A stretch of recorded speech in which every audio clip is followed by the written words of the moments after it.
India meteorological department ਤੋਂ forecast ਆਈ ਹੈ, ਉਹਦੇ ਅਕੋਰਡਿੰਗਲੀ ਇੱਕ ਫਰੈਸ਼ ਵੈਸਟਰਨ ਡਿਸਟਰਬੈਂਸ ਜਿਹੜੀ ਪਾਕਿਸਤਾਨ ਅਫਗਾਨਿਸਤਾਨ ਏਰੀਆ ਤੋਂ ਆਉਂਦੀ ਹੈ, ਇੱਕ ਲੋ ਪ੍ਰੈਸ਼ਰ ਏਰੀਆ ਹੁੰਦਾ ਹੈ, ਉਹ ਸਾਡੇ ਨਾਰਥ ਇੰਡੀਆ ਜਿਹਦੇ 'ਚ ਪੰਜਾਬ ਜੰਮੂ ਕਸ਼ਮੀਰ ਸਟੇਟਸ ਇਨਕਲੂਡਡ ਨੇ, ਇਹਨਾਂ ਦੇ ਉੱਪਰ ਆ ਰਹੀ ਹੈ। ਇਹਦੇ ਨਾਲ ਇੱਕ ਤਾਂ ਥੋੜਾ ਬੱਦਲਵਾਈ ਵਾਲਾ ਮੌਸਮ ਨਾਲ ਕਿਤੇ ਕਿਤੇ isolated light to moderate rainfall ਦੀ ਵੀ ਫੋਰਕਾਸਟ ਹੈ। ਨਾਲ ਦੇ ਨਾਲ ਕੋਲਡ ਵੇਵ ਕੰਡੀਸ਼ਨਸ ਚੱਲਣਗੀਆਂ ਐਂਡ ਫੌਗੀ ਵੈਦਰ ਦੀ ਵੀ ਫੋਰਕਾਸਟ ਹੈ।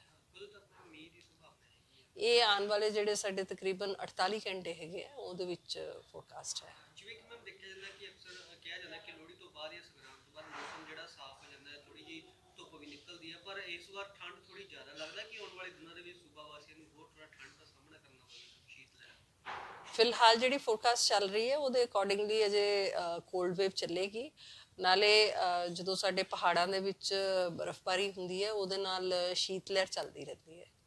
ਆਉਣ ਵਾਲੇ ਦਿਨਾਂ ਦੇ ਵਿੱਚ ਮੈਮ ਫਿਰ ਅਜੇ ਫਿਲਹਾਲ ਠੰਡ ਬਰਕਰਾਰ ਰਹੇਗੀ? ਹਾਂਜੀ, ਫਿਲਹਾਲ ਅਜੇ ਆਉਣ ਵਾਲੇ ਤਕਰੀਬਨ 2 ਤੋਂ 3 ਦਿਨ ਜਿਹੜੇ ਆ ਉਹਨਾਂ 'ਚ ਇਸ ਤਰ੍ਹਾਂ ਦਾ ਬਾਰਿਸ਼ ਵਾਲਾ ਤੇ ਕਲਾਊਡੀ ਵੈਦਰ ਚੱਲੇਗਾ।